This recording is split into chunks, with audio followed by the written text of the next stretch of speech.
Welcome back, my friends. It's Tack. Today I'm going to show you my top 10 list of survival/prepping gear. So stay tuned.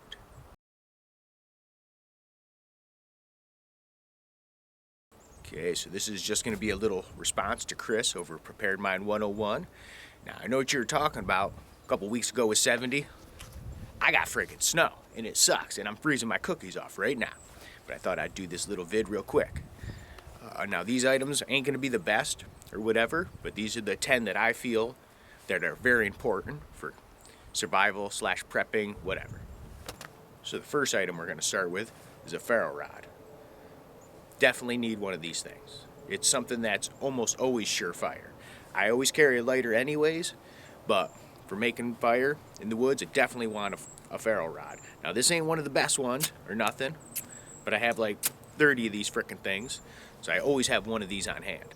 Next item that's really big for me anyways is a container. They're tough to make, you know, something to carry water, something to cook with. This is just a cheap little frickin' Stanley one. And as you can see, I've used it a bunch. It's all nasty. Comes with some cups and stuff. This ain't like something that'd be great to carry water with, but you could. And you can cook food in it as well. I just gotta learn how to close the damn thing. This next one I'm gonna show is, to me, one of the most important for being out in the woods. Man, what if you gotta make a shelter? I know for something temporary, you don't need a whole lot, but if you want something that you can stay in for a while, you're gonna need some real equipment. So an axe of some kind. Small forest axe, easy to carry, easy to tote around. This is the Gransfors Brooks small forest axe. I freaking love you. Man, one of my favorite axes of all time. So, it's good for processing wood, taking down trees if you want to make a freaking log cabin. Yeah, definitely need one of these. So pretty much all these things are going to be things you can't really make. You could, but it's going to take a lot of effort, a lot of time, a lot of calories. Wool blanket. Love wool blankets. This is 100% wool. You know, it's awesome for sleeping. You can just wrap it around yourself and use it almost like an overcoat, like on frickin' days like today. It's frickin' freezing out here. Let me put this biatch on. I don't know why I didn't just have this thing on before. Oh yeah, that's what I'm talking about. Maybe I'll do the rest of the vid like this, because it's like frickin' 15 degrees out right now. Well, the wool blanket, I definitely give these a big high five. Oh yeah. Now, to go along with an axe, another wood processing tool I think is really important is a frickin' saw of some kind. Funny, Chris did his vid and he had a hidden woodsman pouch for his. Hey, so do I. Check it out. Now, it's for a Laplander, but I don't have one of them. I have the Silky saw. This is the Super Excel 21. Did a review on this a while ago. This thing is awesome. Now, I do have one of those katana boys that I had this, I got it from a sexy subscriber. I just haven't tested it yet, so that's why I didn't include it in this vid. But of the saws I've tested, this was the best one.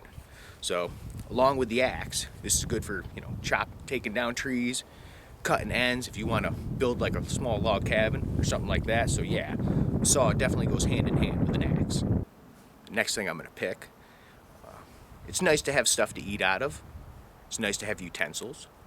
And that's kind of hard to do with a regular knife, carving bowls and spoons and stuff like that, unless you're super skilled. Now, me, I'm not super skilled, so I like something like this. This is the more carving friggin' knife, I guess. Man, I love this little thing. It works really awesome, and it doesn't take a lot of skill to make a bowl or a spoon or anything like that.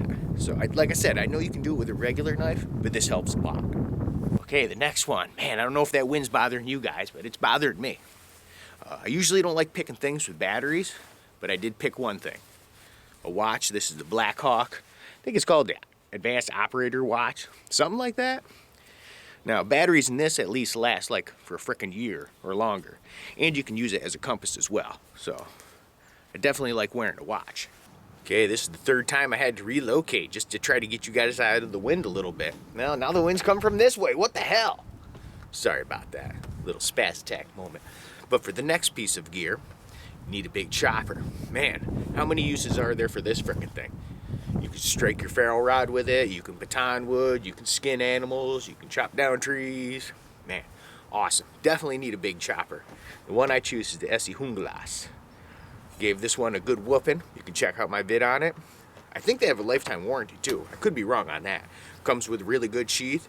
So yeah, you can't argue with a big chopper. For the next piece of gear, this is probably, man, one of the most important to me, at least.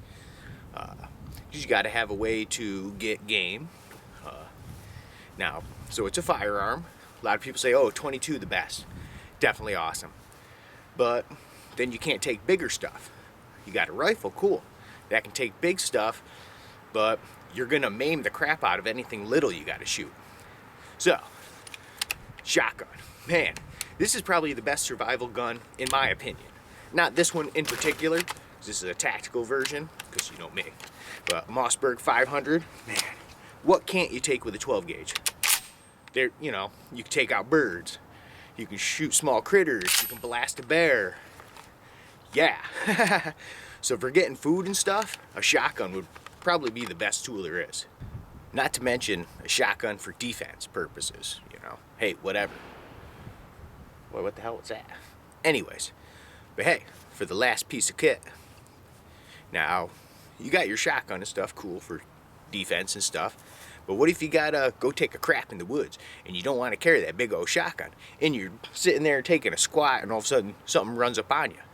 So I like having a pistol with me, because this thing never leaves my side. I always got it. Now, since this is prepping and not shit hit the fan, you know, if it was against humans and stuff, then I'd choose something with higher capacity than this thing. But I want something that's gonna take out a frickin' black bear or something like that. If you're sitting over there taking a dump and a bear runs up on you, I don't want to shoot him with a frickin' 9mm. That's why I choose a 10mm. And you guys have seen this before. It's the Dark Elite SIG P220 10mm. Yeah, it doesn't have a 50 round mag, but it's 10mm, so who really cares? So there's my list of my 10 survival / prepping items. You know, something that I wanted to cover all bases. Something to keep you warm, something for shelter, something to make fire with, something for water, something to cook with, something to get food with, something for protection. Yeah, something to let you know what time it is, the old watch. So there you go. Thanks as always for hanging out with your Playboy Tack. And until the next time we meet.